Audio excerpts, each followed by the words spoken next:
En dehors des partenaires, qu'est-ce que les Africains eux-mêmes peuvent faire? 600 millions d'Africains ne connaissent pas ce qu'on appelle l'électricité. Comment on peut se développer? Comment on peut se développer dans ces circonstances? Il y a 20 ans, j'étais Premier ministre du Tchad. J'ai reçu une mission de la Banque mondiale. On discutait programme d'ajustement, on discutait de l'énergie. C'était une après-midi.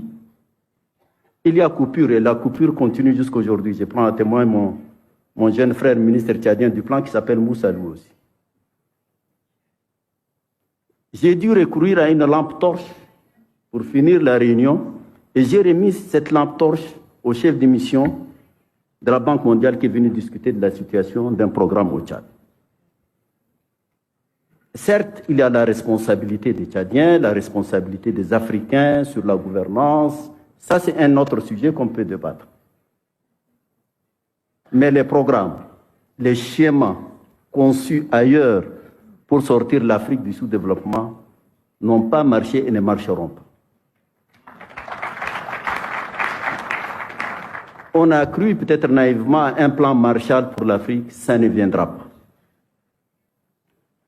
L'Afrique n'est pas en paix. Moi, je suis venu hier de Bamako. Je vais partir demain à Ouagadougou. Quand on prend le Sahel depuis au moins 10 ans, qu'est-ce qui se passe au Sahel? Dans ces conditions, on ne peut pas parler d'intégration, on ne peut pas parler de prospérité, on ne peut pas parler de paix. Et donc, l'une des premières choses est de se convaincre soi-même, en tant que leader africain, de la nécessité de revoir complètement notre façon de voir et de nous assumer de manière solidaire. Il y a des possibilités. Il y a des possibilités. Un pays comme le Tchad, que je connais le mieux, parce que c'est mon village, il a 114, et peut-être le ministre va actualiser, 114 millions de têtes de bétail. Il n'y a pas de fromage au Tchad. Il n'y a pas de lait pasteurisé au Tchad, parce qu'il n'y a pas d'énergie, parce qu'il n'y a pas de route.